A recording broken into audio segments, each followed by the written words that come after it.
அப்பாவியை கொன்றுவிட்டு sorry சொல்வது நியாயமா முதல்வரே?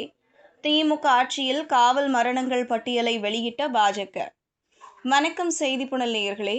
சிவகங்கை மாவட்டம் திருப்புவனத்தில் நகை திருட்டு புகாரில் விசாரணைக்காக அழைத்துச் செல்லப்பட்ட இளைஞர் அஜித்குமாரை போலீசார் கடுமையாக தாக்கியதில் உயிரிழந்த சம்பவம் தமிழகம் முழுவதும் பெரும் அதிர்ச்சியை ஏற்படுத்தியுள்ளது. இந்த நிலையில் அமைச்சர் பெரிய கருப்பன் அஜித்குமாரின் வீட்டுக்கு சென்று அவரது அம்மாவுக்கு ஆறுதல் கூறி முதல்வரிடம் போன் போட்டு கொடுத்தார். அப்போது அஜித்குமார் தாயார் மாலதியிடம் பேசிய முதல்வர் ஸ்டாலின், ரொம்ப சாரிமா, தைரியமா இருங்க, ஆக்ஷன் எடுக்க சொல்லியிருக்கேன், சீரியஸாக எடுக்க சொல்லியிருக்கேன் என்று ஆறுதல் கூறினார்.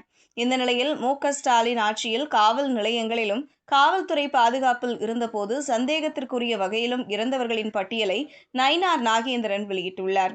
இது தொடர்பாக தமிழக பாஜக மாநில தலைவர் நயினார் நாகேந்திரன் வெளியிட்டுள்ள எக்ஸ் தளத்தில், முதல்வர் மு.க.ஸ்டாலின் அவர்கள் காவலர்களால் படுகொலை செய்யப்பட்ட அஜித்குமாரின் தாயிடம் சாரிமா என்று சொல்லும் நேர்த்தியாக வெட்டி ஒட்டப்பட்ட காணொலியை செய்திகளில் பார்த்தேன்.